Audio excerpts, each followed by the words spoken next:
बहुत सारे एक्सपीरियंस लोग रहते हैं। जैसे अगर आप वृंदावन चले जाओगे तो वहाँ लोग भरे पड़े हैं जिनको हर रोज श्री कृष्ण कुछ ना कुछ दिखते रहते हैं, लीला करते रहते हैं। आप उनसे जाके मिलिए। और एक बात मैं लोगों से हमेशा निवेदन करती हूँ, आप वृंदावन गए, आप बिहारी जी गए, आपने हाथ जोड़ा, निकल के आ गए, आपको मज़ा नहीं आएगा। आपको अगर वृंदावन को जानना है तो वहाँ के जो साधु हैं जिन्होंने अनुभव किया, एक्सपीरियंस, उनसे मिलिए, उनसे पूछिए, तो फिर आपको उसका मजा कई गुना बढ़ जाएगा। वो आनंद आपको आएगा, आपको समझ आएगा क्या है वृंदावन। किसी और की एक्सपीरियंस आप सुना सकते हैं जो उन्होंने आपको सुनाई है? भक्तमाल, उसमें भक्तों की पूरे एग्जाम्पल हैं।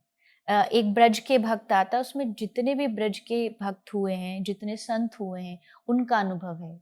तो उसमें एक आते हैं हमारे गौड़िया संप्रदाय के श्री रूप गोस्वामी, जो 6 गोस्वामियों में से एक होते हैं।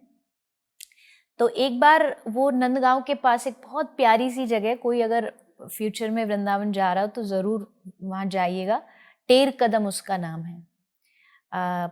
बिल्कुल ऐसे लगता है कि आप प्रॉपर वृंदावन पहुँच गए हो, पुराना जो ज़माने का वृंदावन था। तो वहाँ वो रहते थे। एक बार उनसे उनके भाई मिलने आए, सनातन गोस्वामी। तो भाई मिलने आए तो उनके मन में इच्छा हुई कि मुझे भाई को कुछ खीर मीठा बना के खिलाना है। लेकिन वो थे एकदम वैरागी, ना तो कुछ अपने घर पे रखते थे, वो भिक्षा मांगते थे, रोटी मांग के लाते। मन में तो आ गया कि खीर खिलानी है, लेकिन अब कहाँ से लाएं।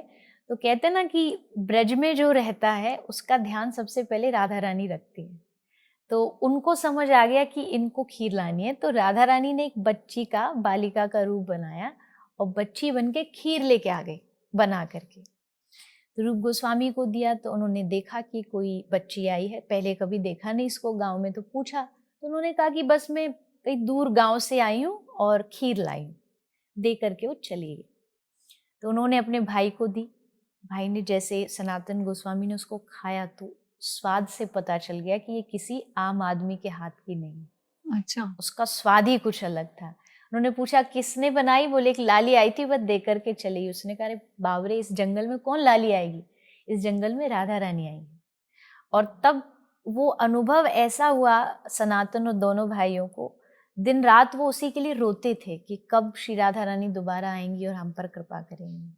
और आज भी अगर आप जाओगे ना टेर कदम में, तो वहाँ प्रसाद वही खीर मिलती है। तब से ये परंपरा चल रही है कि वहाँ खीर रोज बनती है, जो जाता है सबको वहाँ खीर दिलाई जाती है। वाह। तो ऐसे एक्सपीरियंस उस किताब में लिखे हुए हैं संतों के, और वो आज भी सबको, मुझे लगता है जो जाएगा सच्चे दिल से